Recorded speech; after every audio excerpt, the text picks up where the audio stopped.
Existe um engano tão perigoso circulando pelas igrejas brasileiras hoje que pode custar a eternidade de milhões de almas preciosas.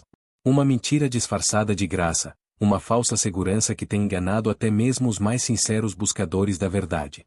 Se você acredita que pode viver uma vida inteira em pecado e no último minuto, no leito de morte, fazer uma oração rápida e garantir seu lugar no céu, precisa urgentemente ouvir o que as Escrituras realmente dizem sobre isso. Enquanto assistimos juntos essa história impactante, peço que você já deixe seu amém nos comentários e se junte a essa comunidade de buscadores da verdade, clicando no botão de inscrição. O que vou revelar hoje pode chocar muitos corações, mas a verdade de Deus não pode ser silenciada por nossa conveniência. Há uma diferença abissal entre o arrependimento genuíno e a tentativa desesperada de escapar das consequências de uma vida vivida longe de Deus. E essa diferença determinará onde cada alma passará a eternidade. Vamos começar nossa jornada nas páginas sagradas, no momento mais dramático da história da humanidade. Era uma sexta-feira que mudaria para sempre o destino de toda a criação. 3 cruzes se erguiam no Monte Calvário, e pendurado na cruz central estava Jesus Cristo, o Filho do Deus vivo, carregando sobre si os pecados de toda a humanidade. À sua direita e à sua esquerda, 2 criminosos compartilhavam o mesmo destino terrível da crucificação. Lucas capítulo 23, versículos 39 a 43, nos conta com precisão cirúrgica o que aconteceu naqueles momentos finais. Um dos malfeitores blasfemava contra Jesus, dizendo: "Se tu és o Cristo, salva-te a ti mesmo e a nós também." Mas o outro, repreendendo-o, respondeu: "Nem ao menos temes a Deus, estando na mesma condenação? Nós, na verdade, com justiça, porque recebemos o que os nossos feitos mereciam, mas este nenhum mal fez." E dirigindo-se a Jesus, clamou: "Senhor, lembra-te de mim quando entrares no teu reino." Jesus lhe respondeu: "Em verdade te digo que hoje estarás comigo no paraíso." Esta passagem se tornou o fundamento de uma das mais perigosas interpretações equivocadas da nossa época. Muitos pregadores, movidos por uma compreensão superficial da graça, têm ensinado que qualquer pessoa, não importa quão perversa tenha sido sua vida, pode no último momento fazer uma oração e ser instantaneamente salva. Irmãos e irmãs, isso é uma distorção perigosa da verdade bíblica que está condenando multidões ao inferno. Vamos examinar cuidadosamente o que realmente aconteceu naquele dia no Calvário. O ladrão arrependido não fez simplesmente uma oração desesperada de último minuto. Observe suas palavras com atenção.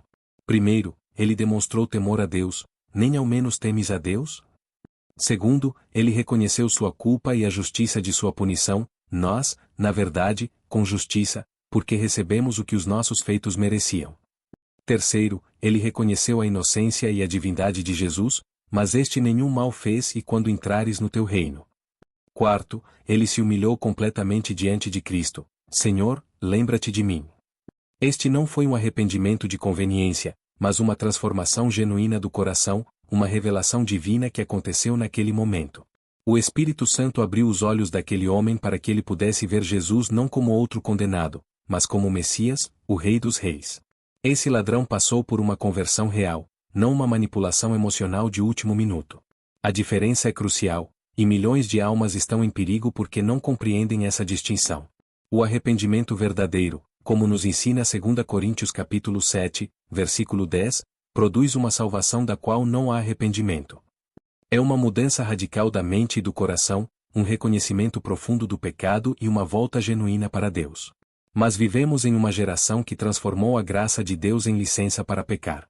Judas já advertia sobre isso em sua carta, versículo 4, pois se introduziram alguns homens ímpios, que convertem em dissolução a graça de Deus e negam a Deus, único dominador e Senhor nosso, Jesus Cristo. Quantos brasileiros hoje estão vivendo com a falsa segurança de que podem passar décadas embriagando-se nos fins de semana, envolvendo-se em adultério, roubando nos negócios, maltratando a família, desprezando a casa de Deus, e no final da vida, numa cama de hospital, fazer uma oração rápida e estar garantidos no céu? Esta é uma das mentiras mais cruéis que Satanás já plantou na mente humana. O próprio Jesus foi claro sobre a dificuldade da salvação para aqueles que vivem uma vida inteira no pecado. Em Mateus capítulo 19, versículos 23 a 26, depois de falar com o jovem rico, Jesus disse aos seus discípulos: "Em verdade vos digo que é difícil entrar um rico no reino dos céus. E, outra vez vos digo, é mais fácil passar um camelo pelo fundo de uma agulha do que entrar um rico no reino de Deus." Os discípulos ficaram grandemente maravilhados e perguntaram: quem poderá, pois, salvar-se? Jesus não estava falando apenas de riqueza material, mas da dificuldade de salvação para aqueles cujos corações estão endurecidos pelo amor ao mundo e ao pecado. O rico representava todos aqueles que fizeram do mundo seu Deus e relegaram o Criador a segundo plano.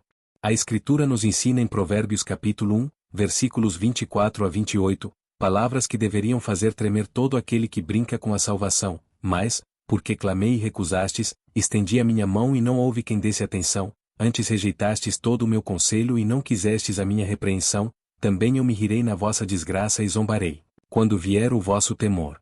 Quando vier como tempestade o vosso temor, e a vossa perdição como redemoinho, quando vos chegar o aperto e a angústia, então me invocarão, mas eu não responderei, de madrugada me buscarão, mas não me acharão. Estas palavras são aterrorizantes. Há um momento em que Deus para de responder aos clamores daqueles que passaram a vida inteira desprezando seus apelos. O coração humano pode se endurecer de tal forma que, mesmo querendo se arrepender, não consegue mais ter um arrependimento genuíno.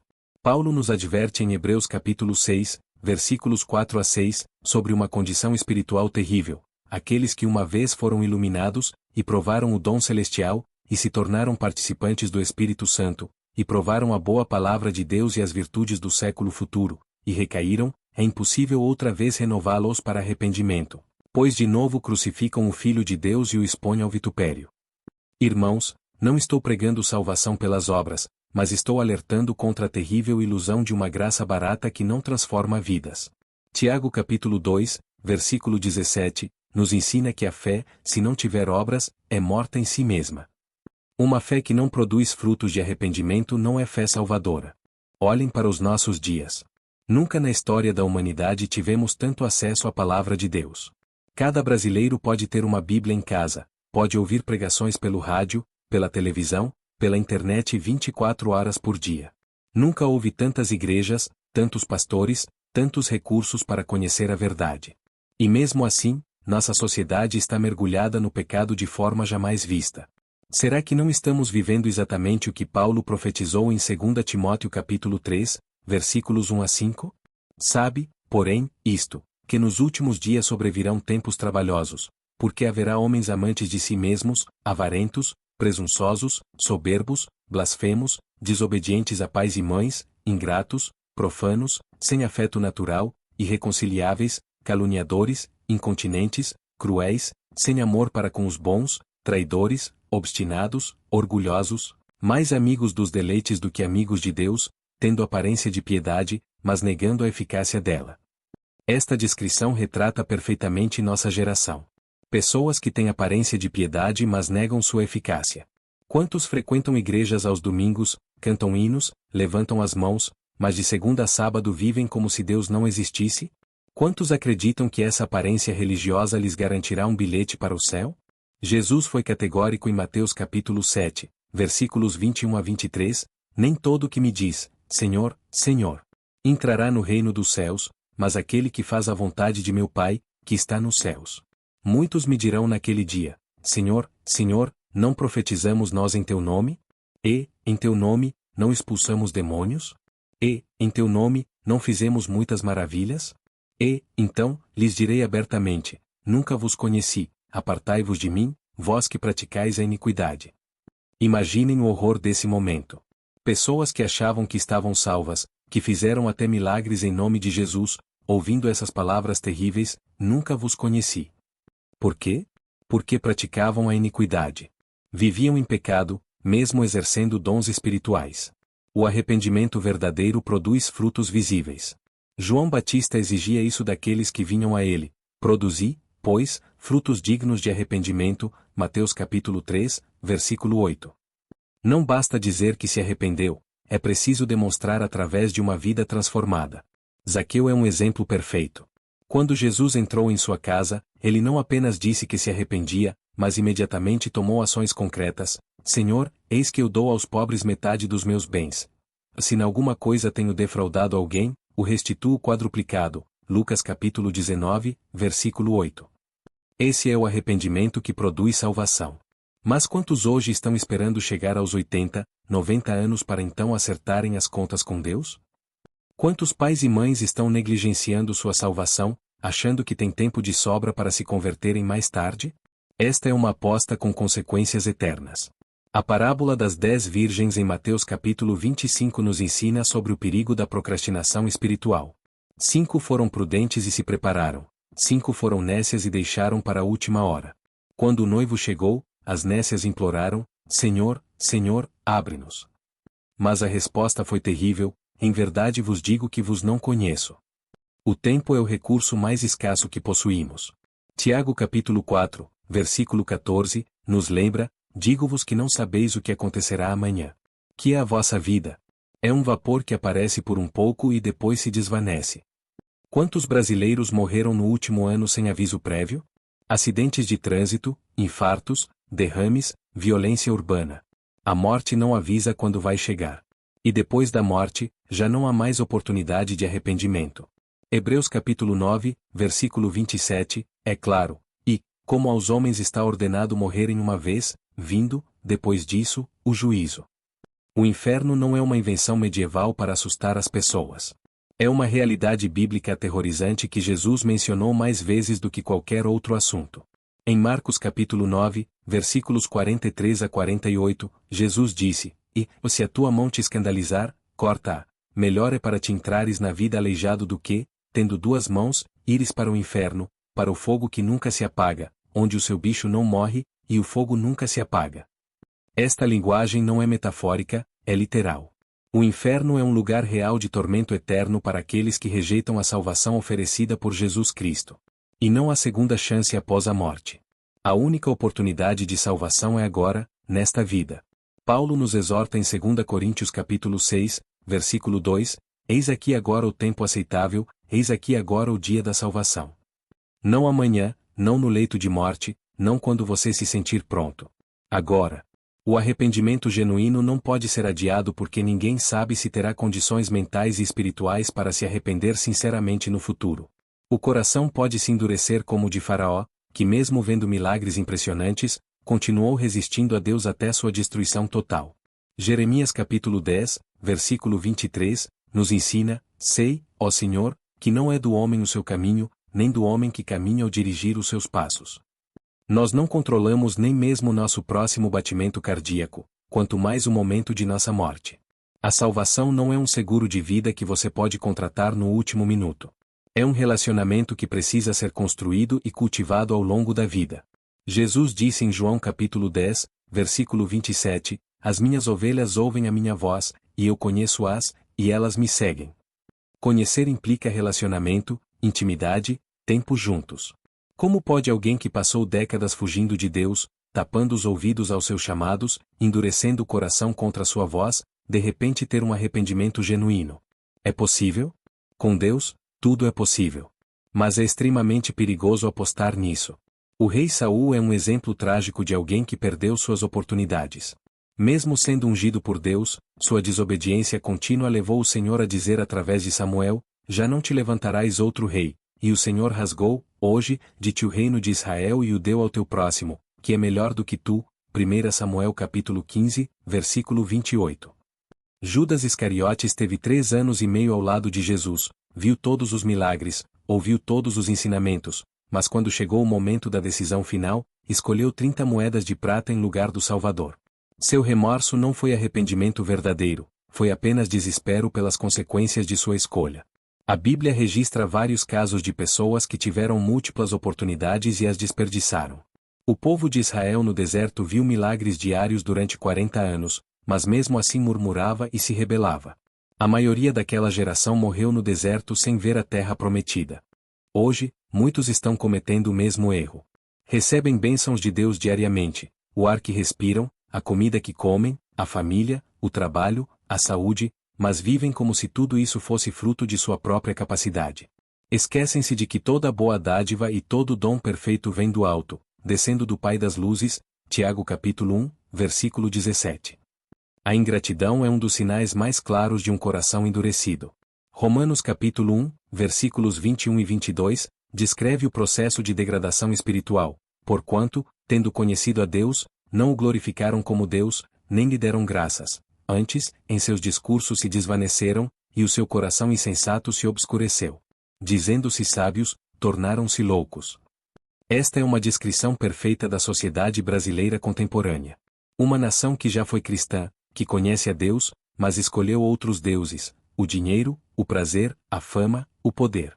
E quanto mais se afasta de Deus, mais insensato se torna seu coração. Os sinais proféticos estão se cumprindo diante de nossos olhos. Jesus disse em Mateus capítulo 24, versículos 3 a 14, sobre os sinais dos últimos tempos: guerras, fomes, pestes, terremotos, falsos cristos, falsos profetas, frieza no amor. Tudo isso está acontecendo em escala global como nunca antes na história. Não estou marcando data para o arrebatamento ou para a volta de Jesus, porque somente o Pai sabe o dia e a hora. Mateus capítulo 24, versículo 36. Mas os sinais indicam claramente que estamos próximos do fim desta era. E quando Jesus voltar, não haverá mais tempo para arrependimento. O chamado de Deus para a sua vida é hoje. Não amanhã, não quando você se aposentar, não quando os filhos crescerem, não quando a situação financeira melhorar. Hoje. Agora. Neste momento em que você está ouvindo estas palavras. Se o Espírito Santo está tocando seu coração neste momento, não endureça seu coração como fizeram os israelitas no deserto. Hebreus capítulo 3, versículos 7 e 8, nos adverte: portanto, como diz o Espírito Santo, se ouvirdes hoje a sua voz, não endureçais o vosso coração. O arrependimento verdadeiro começa com o reconhecimento honesto de sua condição espiritual diante de Deus. Você precisa admitir que é pecador, que quebrou as leis de Deus, que merece a condenação eterna. Precisa reconhecer que Jesus Cristo morreu em seu lugar, pagando o preço pelos seus pecados. Precisa crer de todo o coração que ele ressuscitou ao terceiro dia, vencendo a morte. E precisa se entregar completamente a ele como seu Senhor e Salvador. Isso não é uma oração mágica de um minuto. É uma decisão radical que mudará todo o curso de sua vida. É morrer para si mesmo e viver para Cristo. É nascer de novo, como Jesus disse a Nicodemos em João capítulo 3. Não brinque com sua eternidade. Não aposte que terá uma segunda chance no futuro.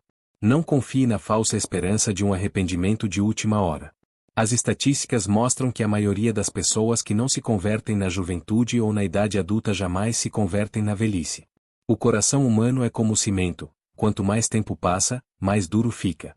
É muito mais fácil dobrar um galho verde do que um tronco seco. Por isso Salomão escreveu em Eclesiastes capítulo 12, versículo 1, lembra-te do teu Criador nos dias da tua mocidade, antes que venham os maus dias. Mas mesmo que você não seja mais jovem, ainda há esperança. Enquanto há vida, há esperança.